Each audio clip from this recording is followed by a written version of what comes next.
So let's begin with this lab 151. And as already I started and have created many tutorials for you all. And I have explained how we can start this all. हम इसको कैसे start कर सकते हैं, what is the process behind that, कि किस तरीके से प्रोग्रामिंग लैब पे काम करना सीखें, क्या हमारा स्ट्रक्चर है, किस तरीके से हमें एक्सपेरिमेंट्स को परफॉर्म करना है। आप आज आपके ग्रुप में वी हैव ऑलरेडी शेयर्ड, मैं आपको पहले से शेयर किए हुए हैं, मैनुअल शेयर किए हुए हैं in which you can have experiment. तो अगर आप देखें तो आपके एक्सपेरिमेंट जो है वो बेसिकली, क्योंकि because this a python and unlimited lab, we can not add it in a 10 experiment. ये मैटलैब की ये मास्टर्स की बात कर रहे हैं, मास्टर्स में हम we can not add 10 experiment like that. हम आपको कैटेगराइजेशन दे रहे हैं और हर कैटेगराइजेशन में आपके 4 टाइप ऑफ एक्सपेरिमेंट आपके हैं। आपको एक डेमोन्स्ट्रेटिव मैंने मैनुअल आपको दिया हुआ है, उस मैनुअल के हिसाब से आप प्रोग्राम बनाएंगे। आपको hello world, classification, regression, clustering, ये 4 कैटेगरी में आपको ये सारा का सारा काम करना है। और इन चारों कैटेगरी में आपको ये सारी चीजों को आइडेंटिफाई करना है कि कैसे हम सब कैटेगराइज कर सकते हैं। तो लेट्स बिगिन। हमने ऑलरेडी हेलो वर्ल्ड में basic data frame data structure के बारे में बात करने स्टार्ट कर दी थी कि कैसे हम कर सकते हैं। मैंने आप लोगों को ऑलरेडी फाइल बना के दिया हुआ है और उस फाइल को आप ओपन कर सकते हैं। उसमें अलग अलग स्ट्रक्चर्स हैं, आप चाहेंगे तो मैं आपको उसमें एक्सपेरिमेंट 1 एक्सपेरिमेंट 2 करके भी आपको प्रोवाइड कर सकता हूँ। So that will be easy for all of us. So let's begin with this 151 lab में एक बार फिर से काम करना शुरू करते हैं और लेट्स चेक इट आउट। क्या we are going to do it.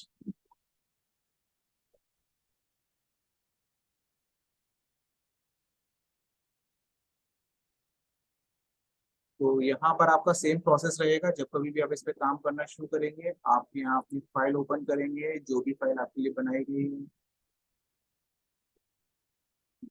So because you are working with the MDS 151, so this is your file.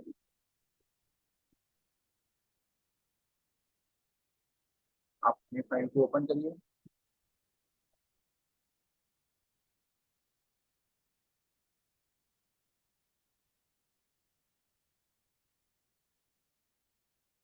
और ओपन करने के बाद आपके पास बहुत सारे एक्सपेरिमेंट्स आपको मिल जाएंगे। यहाँ पर आपको किस तरीके से काम करना है, तो that all are available here. सबसे पहले कनेक्ट कीजिए।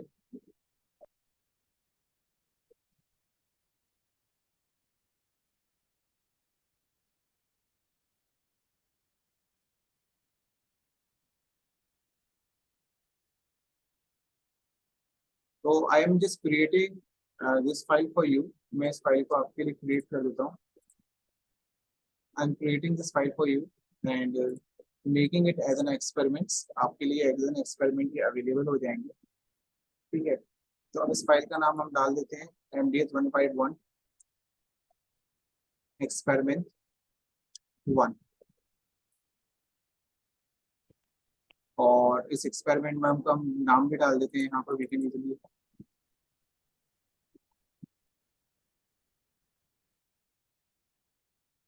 Good afternoon sir. Very good afternoon, कैसे हैं? बढ़िया सर, आप बताइए क्या लैब करा रहे हैं आज? हाँ, आजकल लैब का चल रहा है। तो ये 151 आपकी लैब है, इसमें आपका एक्सपेरिमेंट 1 है। और एक्सपेरिमेंट 1 में जो आपका ऑब्जेक्टिव रहेगा, वो ऑब्जेक्टिव रहेगा आपका कि different type of data structures होते हैं ना। Data types. हाँ बिल्कुल बिल्कुल। Study different data types using these actions. So study these first. So study different type of data types using Python.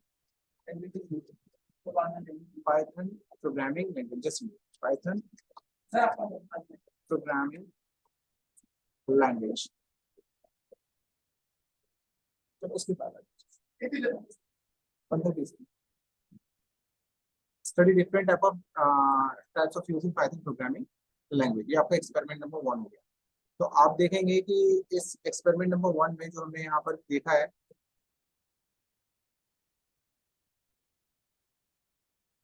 ये इसका पूरा का पूरा डेटा टाइप के स्ट्रक्चर्स हम यहाँ पढ़ चुके हैं। ये पूरा आपका मैनुअल है जिसमें आपको different type of data type of structures में कौन कौन से डेटा होते हैं, न्यूमेरिक होते हैं, लिस्ट, टपल, डिक्शनरी, ये सारे आप हमको पिछली बार हम आपको करा चुके हैं।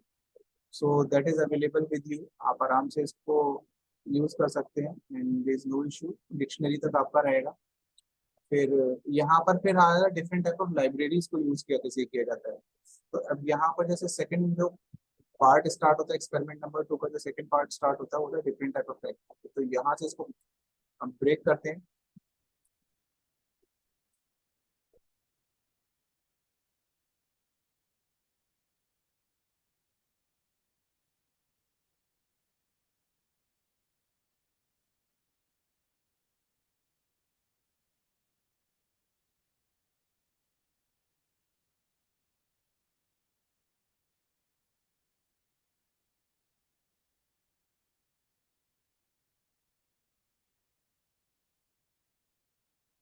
ऑब्जेक्टिव है आपका study different types of library functions in Python.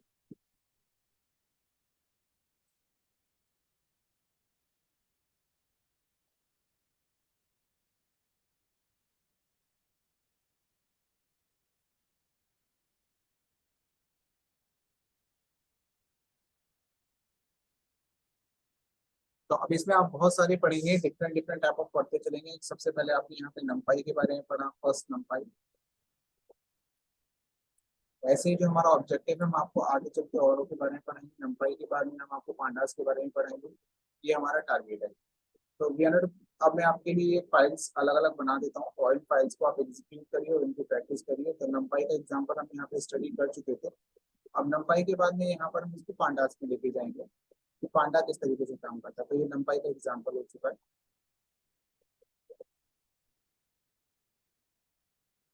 तो एक्सपेरिमेंट नंबर 2 में आपने डिफरेंट लाइब्रेरी फंक्शन किया है। तो सबसे पहले आप करेंगे यहाँ पर इसको नंपाई कर देते हैं।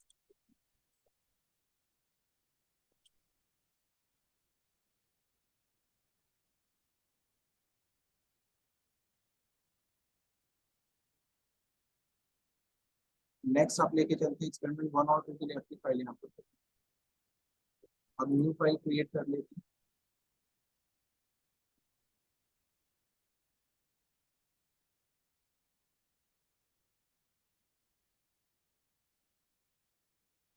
अब हम एक नई फाइल क्रिएट करते हैं एंड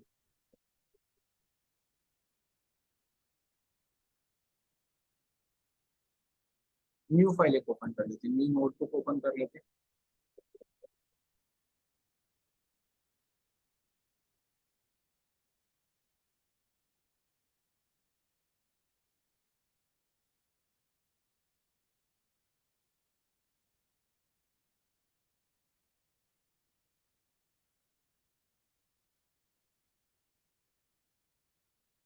यहाँ एक्सपेरिमेंट नंबर 3 ले लेते हैं और इस एक्सपेरिमेंट नंबर 3 के अंदर अब हम लोग पांडास की बात करें।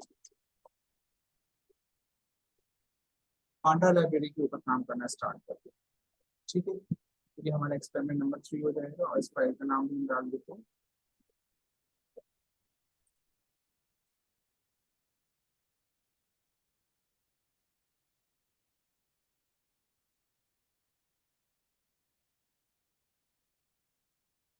तो ये आपका आज का एक्सपेरिमेंट है और ये आज का आपका टारगेट है। तो सबसे पहला बात ये होता है कि जब ये panda to study different type of library function Python, तो नाउ यहाँ पर हम बात करेंगे पांडास की।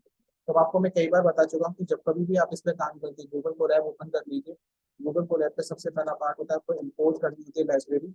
लाइब्रेरी को इम्पोर्ट करिए। कौन सी लाइब्रेरी इम्पोर्ट करनी है आपको? पांडास। पांडास को एस पी डी। तो आपने इम्पोर्ट किया लाइब्रेरी पांडास, और पांडास को कैसे इम्पोर्ट किया आपने? PD। ये पहला सबसे पहला टास्क होता है आपके पास। और जब आप इसको रन करा देंगे तो इसका मतलब है यहाँ पर आप देखिए ये कनेक्ट होना जरूरी है। आपको मेन में कोई भी डाउट हो इस प्लेटफॉर्म पे कैसे काम कर रहे हैं, यहाँ तक कैसे पहुंच रहे हैं, you can ask, no problem at all. आप पूछ सकते हैं, बट आराम से इजीली पूछ सकते हैं। कोई भी किसी तरीके का डाउट अगर आपको हो।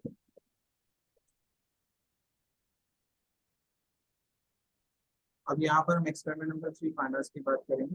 ठीक, तो यहाँ पर आपने लाइब्रेरी जिस तरीके से NumPy, फिर से बता देता हूँ कि यहाँ पर हम गूगल कोलैब पे काम कर रहे हैं। ये ओपन सोर्स प्लेटफॉर्म है, आप अपने मोबाइल फोन पे, अपने लैपटॉप पर, अपने कंप्यूटर पे कहीं भी यूज कर सकते हैं। बस इंटरनेट आपके पास होना चाहिए। गूगल में जाकर गूगल कोलैब सर्च कीजिए, यहाँ पर जाके अपना लॉगिन कीजिए, और लॉगिन करने के बाद में यहाँ पर आपको जीपीयू दिया जाता है। You just connect with this GPU and create your own file. अपनी फाइल क्रिएट करिए, नोटबुक, और काम करना शुरू कर दीजिए। आपको ये पेज ओपन होकर दिखाई दे जाएगा। अगर आपको कोई डाउट हो तो आप फर्स्ट लेक्चर्स की रिकॉर्डिंग देख सकते हैं 151 की, वहां पर ये सारा डेटा आपको अवेलेबल हो जाएगा without any issue any challenge. तो अब एक्सपेरिमेंट नंबर 3 में अगर हम चलते हैं, तो यहाँ पर हमने सबसे पहले पांडास के बारे में बात करें। पांडा लाइब्रेरी कर ली। अब पांडा में लाइब्रेरी आपने इंक्लूड कर ली। अब यहाँ पर एग्जांपल्स हमें ले लेंगे कि किस तरीके से हम डिफरेंट टाइप ऑफ एग्जांपल्स की मदद से यहाँ पे पांडास को यूज कर सकते हैं। तो पांडा जो लाइब्रेरी होती है वो यूज की जाती है। उसका बेसिक फंक्शन होता है कि जब आपके पास में डेटा है और उस डेटा को आप स्ट्रक्चर्ड फॉर्म में, फ्रेम के फॉर्म में देखना चाहते हैं, वहां पे आप पांडास लाइब्रेरी को यूज करते हैं। तो फ्रेम्ड स्ट्रक्चर डेटा को यूज करने के लिए, एक्सेस करने के लिए, सिंप्लीफाई करने के लिए आप ये वाली लाइब्रेरी फंक्शन को आप इसको यूज करते हैं। तो अब यहाँ पर इसके कमांड के लिए आप क्या करेंगे, तो मैं आपको बार बार कहता हूँ कि आपके पास में बहुत सारे ओपन सोर्स प्लेटफॉर्म्स है, जहां पर आपको डायरेक्ट टूल्स मिल जाते हैं, फैसिलिटीज मिल जाती है, डेटा मिल जाता है, आप उनको बड़े आराम से एक्सेस कर सकते हैं। ठीक है, आप सिंपली गूगल में जाके सर्च कर सकते हैं। ये सब अवेलेबल है, मतलब रिसर्चर्स भी इस काम को इजीली करते हैं, और जो डेटा उन्होंने सेट दे रखा है वो सेकेंडरी डेटा सेट्स है, और ये सेकेंडरी डेटा सेट्स यूजेबल है और रेफरेंस में भी दिया जा सकता है। तो पांडास के एग्जांपल्स आप कहीं से भी उठा सकते हैं। गीक्स फॉर गीक्स के ऊपर भी अवेलेबल है, अच्छा कंटेंट पड़ा हुआ है। तो पांडा ट्यूटोरियल्स आपको यहाँ मिल जाएंगे। तो let's begin with this. Pandas दो तरीके से काम कर सकता है। आपके पास में ऑलरेडी क्रिएटेड डेटा फ्रेम है, आप उस डेटा फ्रेम पर आप काम कर सकते हैं, और आपको लगता है कि आपके पास में डेटा फ्रेम ऑलरेडी अपलोडेड नहीं है, आपके पास डेटा एक्सेल की फॉर्म में या CSV फाइल में कहीं और पड़ा हुआ है, तो उनको भी, तो मैं आपको वन बाय वन दिखाता हूँ कि किस तरीके से पांडा की मदद से आप इसको सॉल्व करते हैं। सबसे पहला पार्ट होता है इंट्रोडक्शन टू पांडा। पांडास के बारे में बता चुका है। इंस्टॉलेशन किस तरीके से किया जा सकता है वो भी मैं आपको डिफाइन कर चुका हूँ। इंस्टॉलेशन के बारे में मैंने बता दिया, how to use Jupyter notebook. Jupyter notebook पे हम जब काम करेंगे, एक बार जुपिटर की सीट हम लोग आएंगे। अब यहाँ पर आना है पांडा में डेटा फ्रेम पर कैसे काम करते हैं।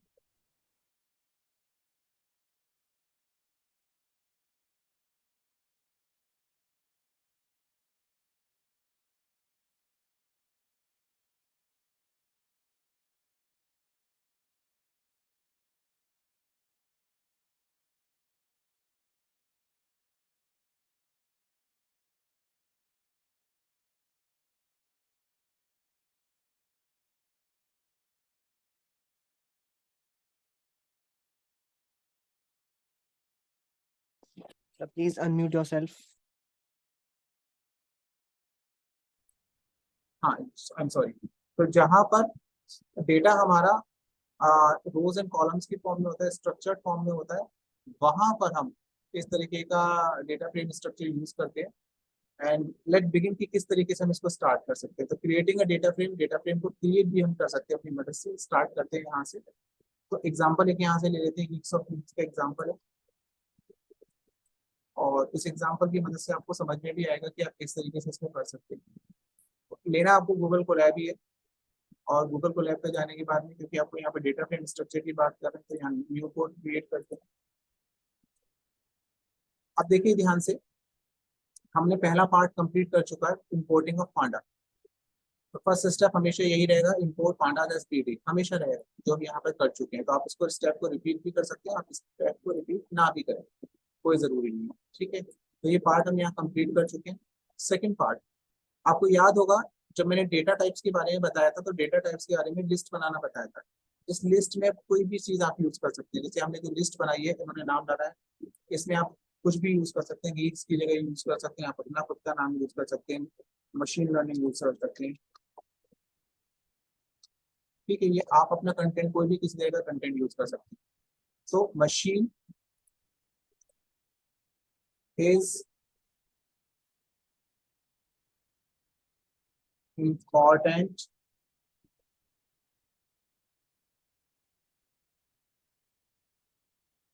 for every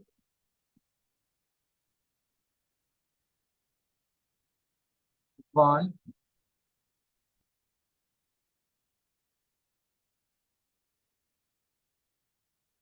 on अर्थ। मतलब ये कंटेंट आपने किसी से भी तरह का अपनी मर्जी का कंटेंट बना सकते हैं। ये आप देखें तो ये स्ट्रिंग्स की लिस्ट है, two, third string, fourth string, fifth, six और सेवन स्ट्रिंग्स की कॉम्बिनेशन इसमें है। तो आप चाहें तो सात स्ट्रिंग, आठ स्ट्रिंग, इसके अलावा नंबर भी कर सकते हैं। आप चाहें तो इसमें कुछ अपनी तरफ से इंक्लूड करके नंबर्स को इंक्लूड करना चाहें वो भी कर सकते हैं। अब आप चाहते हैं कि मैं इसको डेटा फ्रेम स्ट्रक्चर की फॉर्म में इसको देखना चाहता हूँ, तो देखिए कितना इंटरेस्टिंग है। नॉर्मली मैं इस कंटेंट को आपके लिए हटाता हूँ और हटाने के बाद सिंपली आपको प्रिंट करके दिखाता हूँ। प्रिंट, जो आपने यहाँ पर नाम डाला हुआ है लिस्ट। अब देखिए जब हम इसको रन करेंगे,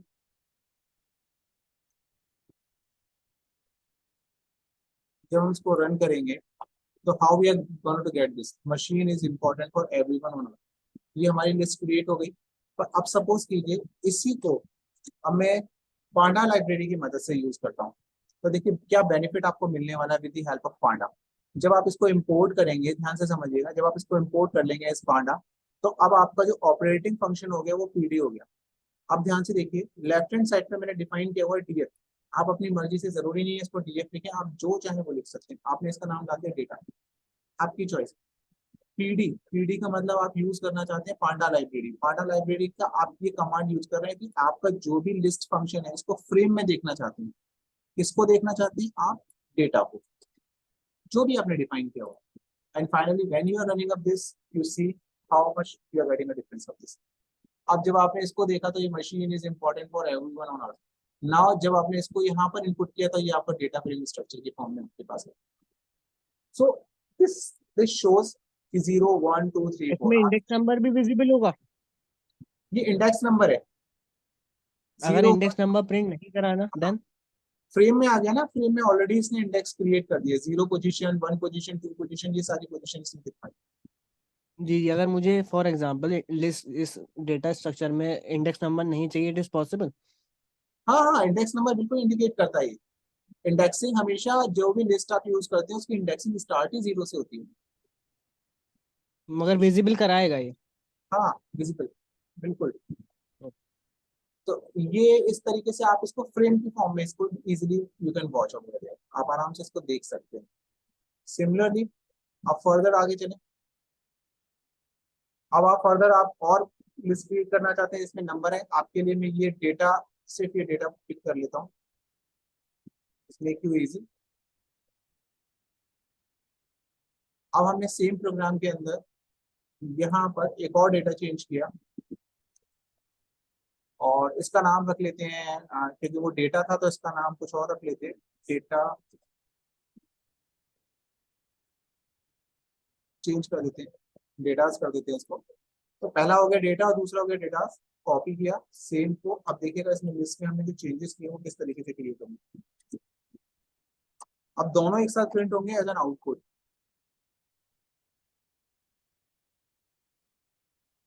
देखिए पहला फंक्शन आपका यहाँ पर आ गया प्रिंट डेटा, और दूसरा आपका आ गया प्रिंट डेटा। तो दूसरा जो डेटा है आपको वो इसी तरीके से यहाँ प्रिंट हो रहा है। ठीक है, आपको कंफ्यूजन खत्म कर देते हैं, इसको नेक्स्ट उसमें भी ले लेते हैं।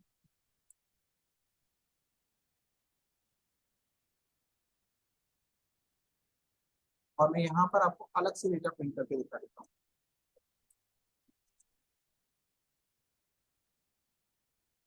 तो अब आपने जब डेटा प्रिंट किया तो आपको वही लिस्ट की फॉर्म में आपका डेटा आ गया, नेम आ गया, टॉम, नेक, क्रिश। मतलब इसके अंदर ये आपने डिफाइन की हुई है एक डिक्शनरी जिसके अंदर आपने टॉम, नेक, क्रिश और जैकी नेम्स हैं। और इनकी जो एज है वो है 21, 20, 19, 18। सी, अब ये स्ट्रक्चर जब आपको दे दिया जा रहा है इन दी फॉर्म ऑफ डेटा तो आपको कैसा अपियर हो रहा है। पर जब हम इस पर हम काम करते हैं and we are creating a data frame with the help of a panda, so let's see how we are getting it different. अब हम इसको with the help of this panda हम क्रिएट करेंगे। इसका नाम हम अपनी तरफ से चेंज कर देते हैं, अपनी तरफ से इसको रख देते हैं DF। और क्योंकि यहाँ पर हमने डेटास को लिया हुआ है, तो जो भी कंटेंट है उसका डेटा फ्रेम जिसका क्रिएट करना है आपको, वो यहाँ डाल दिया। तो अब हमें किसका क्रिएट करना है, डेटास का क्रिएट करना है। तो जब हम इसका क्रिएट करेंगे and then finally we are printing, फिर हम प्रिंट करते हैं DF को।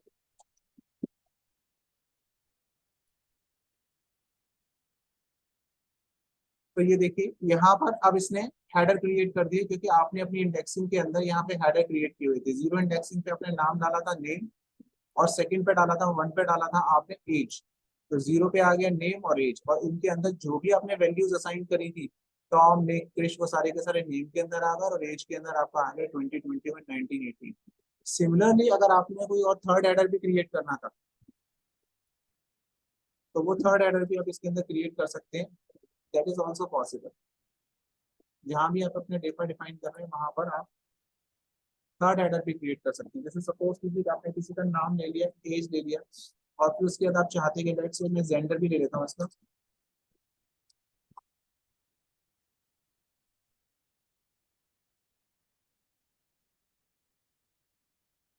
कॉलन। अब आपने यहाँ पे जेंडर ले लिया, और जेंडर में भी आप इसकी लिस्टिंग कर सकते हैं, और लिस्टिंग करके बता सकते हैं कौन कौन से जेंडर्स आप इसमें यूज कर रहे हैं। जैसे Tom Nick Krish and all are the males, तो we are taking it on mails.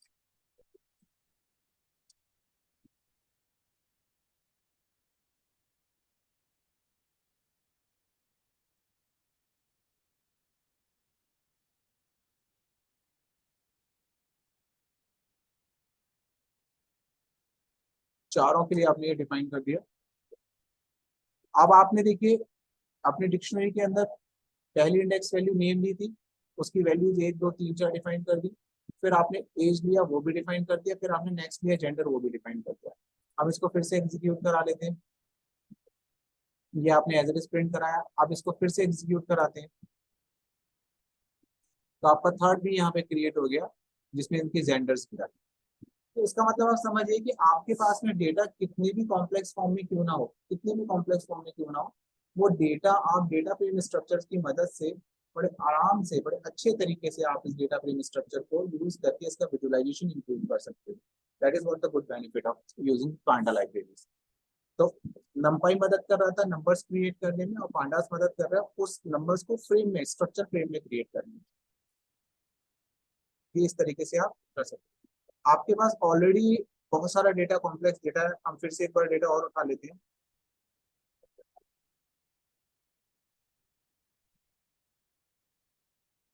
यहाँ से थोड़ा सा और कॉम्प्लेक्स डेटा ले लेते हैं।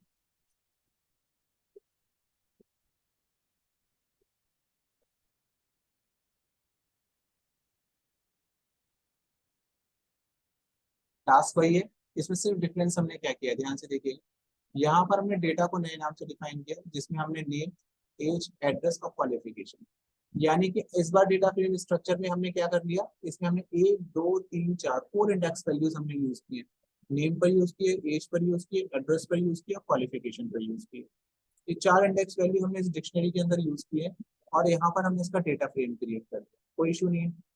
अब आप चाहते हैं इस पूरे के पूरे डेटा फ्रेम में से पूरा डेटा फ्रेम भी आपका प्रिंट हो जाएगा, और आप चाहते हैं कि डेटा फ्रेम में से केवल आपका एक सर्टेन पार्ट स्ट्रक्चर आ जाए, तो वो भी आ जाएगा। नेक्स्ट चेक कैसे।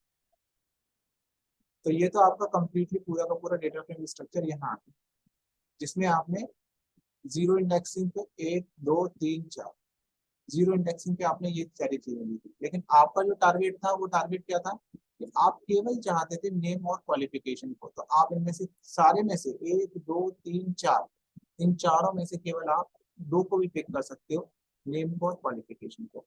आप चाहो तो अपने डेटा फ्रेम स्ट्रक्चर में से इनमें के अलावा नेम और एज को चाहते हो तो नेम और एज आ जाएगा आपका।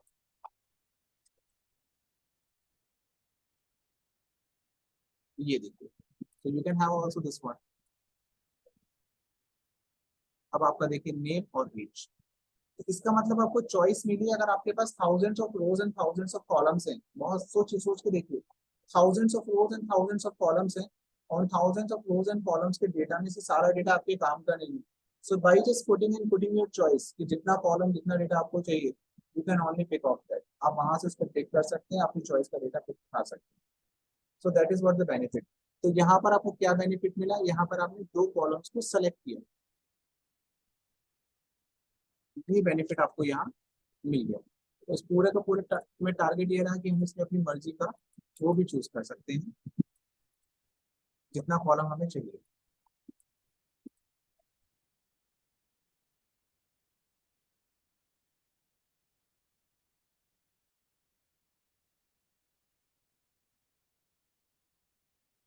पूरे में से केवल दो कॉलम चूज करने हैं, तो आप वो चूज कर सकते हैं। सिमिलरली मूविंग अहेड, अगर आपको कोई सिंगल कॉलम चाहिए वो भी आप चूज कर सकते हैं, नो इशू एट ऑल, जैसे आपने डबल कॉलम यूज किया। इसी तरीके से फर्दर आप चाहेंगे, अगर आपको पूरी की पूरी एक रो चाहिए तो आप इसमें से एक रो भी चूज कर सकते हैं, जो भी रोज पे आपको काम करना है। इसके लिए फिर एक एग्जांपल पिक कर लेते हैं आपके लिए, डेटा कंटेंट ले लेते हैं और यहाँ पर आपका कोड टेक्स्ट ले लेते हैं, कोड ले लेते हैं और यहाँ सिंगल रो।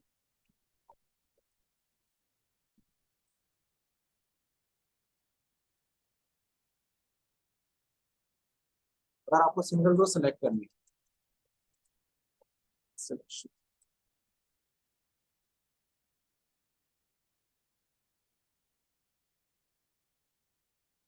हर बार आपका वही है, आपको पांडास, अच्छा इसमें एक इंपॉर्टेंट पॉइंट है क्योंकि बिकॉज ये पिकिंग है ना, तो आपको हर बार पांडा लाइब्रेरीज को करने की जरूरत नहीं है, आप चाहें तो इसको हटा भी सकते हैं, नो इशू।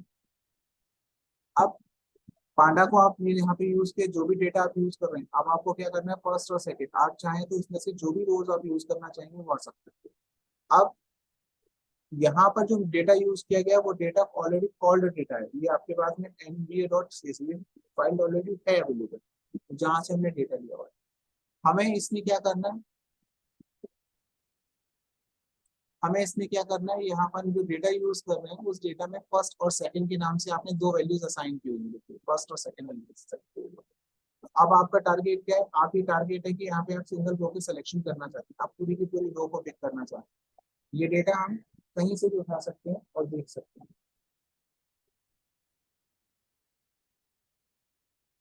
ठीक है। तो अब इस डेटा के लिए आप क्या करेंगे, बिकॉज ये पीडी और सीएसवी फाइल अपने पास अवेलेबल नहीं है, तो इसकी जगह हम अपना डेटा दूसरा ले लेते हैं, जो डेटा हमारे पास अवेलेबल है। हम कौन से डेटा पे काम करेंगे, हम सेम लाइन पे काम करेंगे इस डेटा के लिए।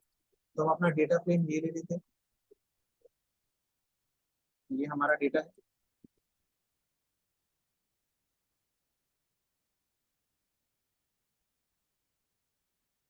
डेटा हमारा एज इट इज है। अब रो बाई एलओसी में, अब आप इसमें जो रो है उसको आप लोकेट करके आप लेना चाहते हैं, जैसे अब उसमें जो रो थी वो ये किसी सर्टेन नाम से ली, आप इसमें जो लेना चाहें उस रो को आप ऐसे ले सकते हैं, क्योंकि इस बार आपको रो लेनी है, कॉलम्स नहीं लेनी है, ये वैल्यूज आपकी कॉलम्स में जा रही थी, तो आपको जो किसी की भी रो लेनी है उसको आप पिक कर सकते हैं यहाँ पर और इस वैल्यू को डिफाइन कर सकते हैं।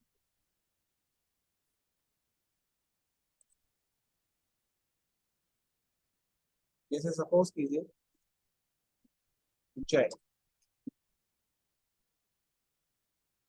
और यहाँ पर आपने ले लिया सेकंड, और आपने सेकंड के लिए ले लिया मान के चलिए 27 या दिल्ली, दैट इज अबाउट, ठीक है। ब्रैकेट नहीं लगा है फर्स्ट डेटा का। इसको फर्स्ट डेटा डॉट लोकल का नीचे जब एग्जीक्यूट कर रहे हैं ना, जहाँ पे जय का नाम दिया उसका ब्रैकेट क्लोज नहीं है। आप रन कर, हाँ ब्रैकेट करेंगे, FIST जय दिल्ली,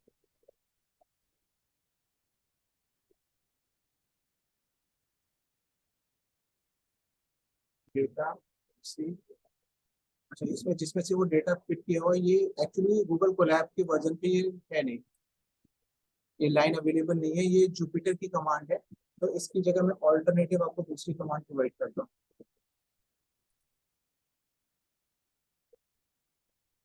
ये डॉट एलओसी वाला जो कमांड है that will be working, I suppose ये जुपिटर में रहेगा, वर्जन चेंज हो जाएगा। इस तरीके से अगर हम वैसे करते हैं तो कैन शो यू, ये आपकी चॉइस की यहाँ से रो लेना। तो I give you another chance to किस तरीके से, अभी क्यों क्या कर रहा है, ये फाइलें उठा रहा है यहाँ से इस जुपिटर के रिस्पेक्ट में, तो that's why it's not working. I'll show you the another one.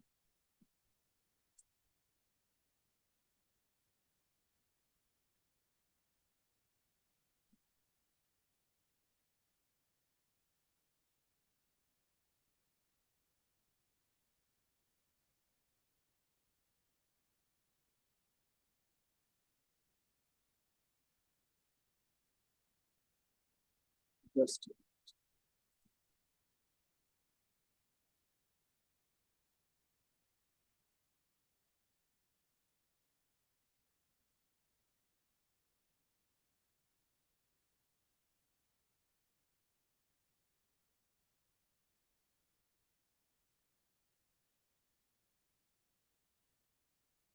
Locate करना है हमें।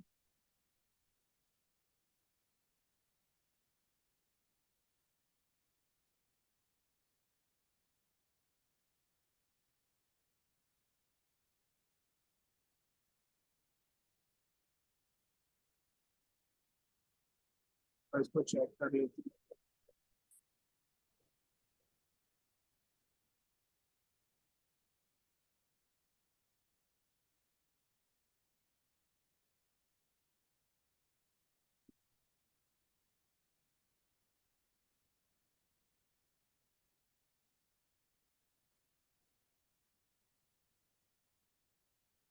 ये एलओसी एट्रीब्यूट नहीं दे रहा। I give an alternative of this one. मैं इसका आपको ऑल्टरनेटिव दे दूंगा कि why the this is not supporting, Colab क्यों नहीं सपोर्ट कर रहा है इसको। तो अभी ये रहने देते हैं, इसके बाद नेक्स्ट पे चलते हैं।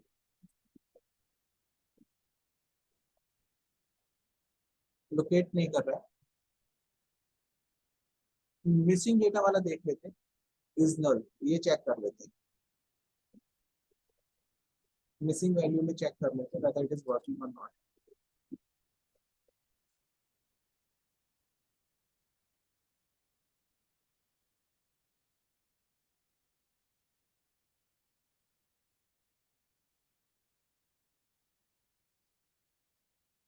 इसमें वही पांडास को आपने इंपोर्ट किया, साथ में नंपाई को भी ले लिया, और नंपाई को लेने के बाद में यहाँ पर आपने वही first score, second score, dictionary values create करी।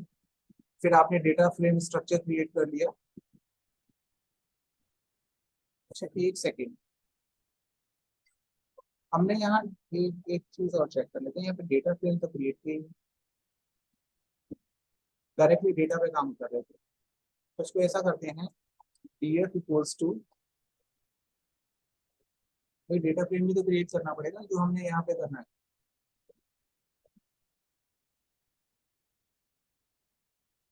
ये मिसिंग था पार्ट। यहाँ हमने इसको डेटा फ्रेम को डेटा से क्रिएट कर लिया। Now let's we check. अब इसमें डेटा की जगह df यहाँ दे दिए,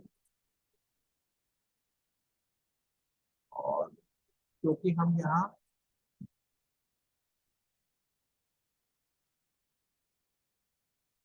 जेट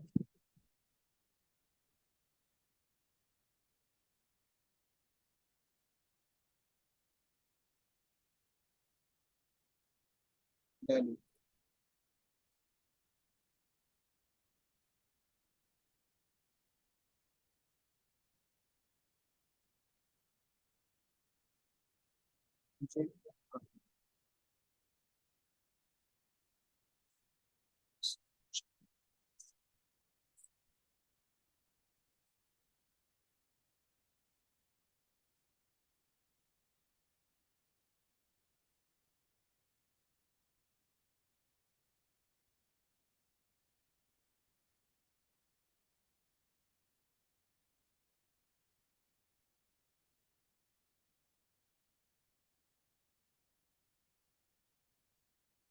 इसको देख लेता हूँ ये कीवर्ड को क्यों नहीं रन कर पा रहा। डेटा फ्रेम में भी चला गया।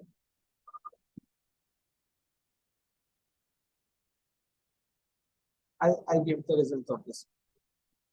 तो सेकंड में जो हम बात कर रहे थे, वो इंपोर्ट एज नंपाई में हम गए, और यहाँ पर हमने फिर से डिक्शनरी को क्रिएट कर लिया जिसमें हमारी ये इंडेक्स वैल्यूज हो गई, first score, second score and the third score. और in that we have certain values यहाँ पे डिफाइन की।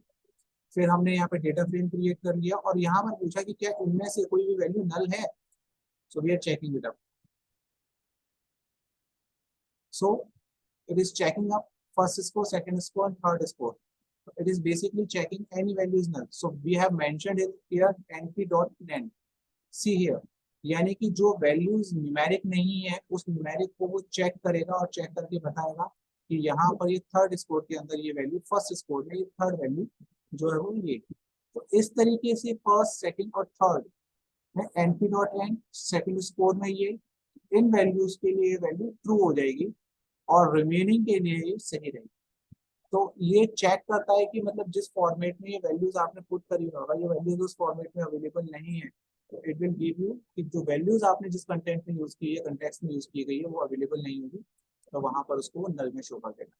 तो ये डेटा फ्रेम स्ट्रक्चर इसने क्रिएट किया और क्रिएट करने के बाद it is showing you and it also suggesting you तो लाइक कि किस तरीके से आपका डिस्ट्रीब्यूशन है। साथ ही साथ it is also creating you categorical distribution and the chart as well. ये यही आपका चार्ट भी क्रिएट कर देता है कि किस तरीके से कैटेगरी डिस्ट्रीब्यूशन में आप जा सकते हैं। तो ये isnull is fine, absolutely it's working. So df.isnal is working over here with the help of this। तो डेटा फ्रेम में आपने डिक्शनरी क्रिएट करी और उसकी वैल्यूज के हिसाब से आपने चेक कर लिया कि इनमें से कोई वैल्यू ऐसी तो नहीं है। तो ऐसा अक्सर करके कई बार हो जाता है कि जब आप डेटा कलेक्ट कर रहे हो तो डेटा कलेक्ट कैसे करोगे, आपने सपोज के लिए गूगल फॉर्म के थ्रू डेटा कलेक्ट किया और किसी ने आपके पूरे के पूरे अब डेटा आपने लिया है कम से कम 10,000 15,000 सोर्सेज से। तो जब आपने इतने सोर्सेज के साथ में डेटा लिया हुआ है तो आप क्या करेंगे, तो इतने सारे सोर्सेज के साथ जब डेटा लिया है तो उस सिचुएशन में आप के लिए आइडेंटिफाई करना मुश्किल हो जाएगा कि ये वास्तव में इनमें से कोई वैल्यू कोई नल है या नहीं है। तो यहाँ पर इस टूल की मदद से आप इसको इजीली पता कर सकते हैं। सिमिलरली और फर्दर बहुत सारी इस तरीके की पांडास में बहुत सारी कमांड होती है जिन कमांड की मदद से आप बहुत सारे ऑपरेशंस को एग्जीक्यूट कर सकते हो। ये सारी की सारी कमांड है नन वैल्यू को आइडेंटिफाई करने के लिए, उन वैल्यूज को आप ड्रॉप भी कर सकते हो। इसी तरीके से अगर आपने कुछ बेसिकली रोज के बीच में इंटरेक्शन कराना है तो वो भी आप इनके बीच में कर सकते हो। ये सारे के सारे डेटा फ्रेम स्ट्रक्चर्स यहाँ पर काम करना शुरू कर दें। तो जैसे आप सपोज कीजिए किसी पर्टिकुलर एलिमेंट को प्रिंट कराना चाहते हो तो आप उन एलिमेंट को भी प्रिंट करा सकते हो। तो anything, number of the commands are available, number of the practices, जितना आपको प्रैक्टिस करना है उतना आप इसमें कर सकते हैं। ये सारी की सारी वैल्यूज यहाँ पर काम करेंगे।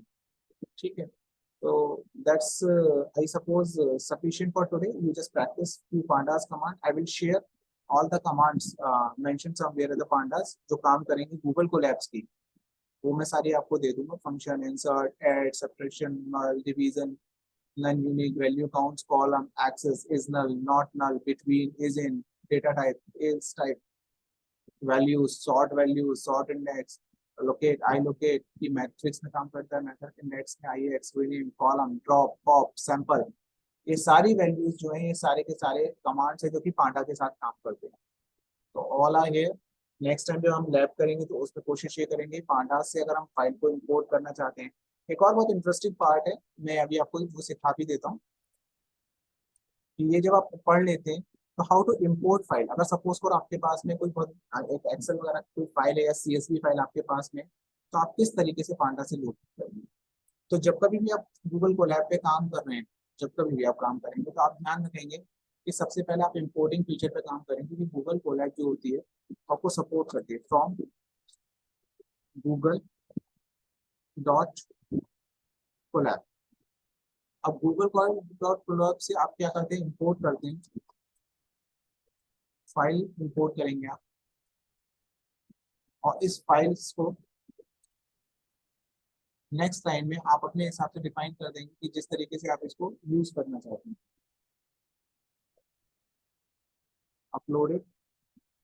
अब यहाँ पर जो फाइल आप यूज करना चाहते हैं उसका आप अपनी तरफ से नाम डिफाइन करेंगे, जो भी नाम आपने डिफाइन किया है, अपलोड डॉट फाइल्स, और यहाँ पे डाल।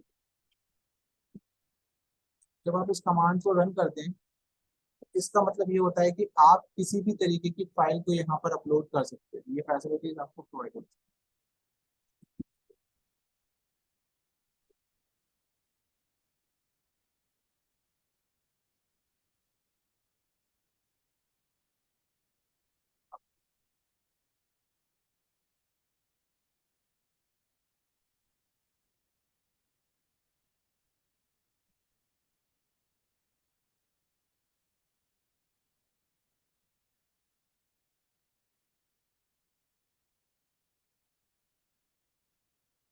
इसका एक बार कमांड चेक करके देखा देखेंगे।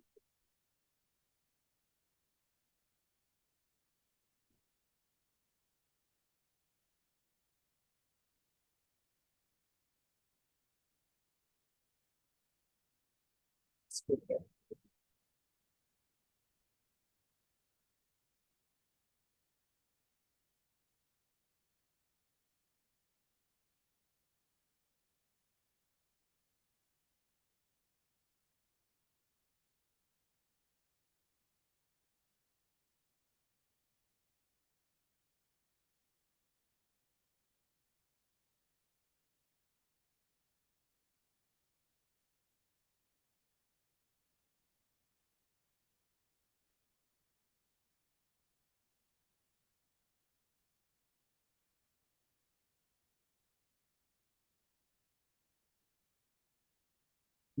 ये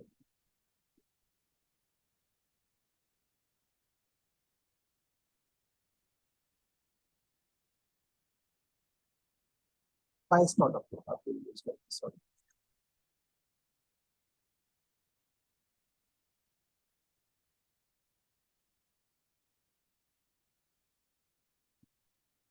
ये uploaded, you can see files dot upload. अब जब आप ये कमांड यूज करेंगे तो यहाँ पर आपको ये फैसिलिटी दे देगा गूगल कोलैब कि आप अपनी मर्जी की कोई भी फाइल चूज कर सकते हैं। मैं आपके लिए एक फाइल चूज कर लेता हूँ, कोई डाउनलोड में मेरे पास CSV फाइल पड़ा हो, कोई भी CSV फॉर्मेट आप इसका यूज कर सकते हैं।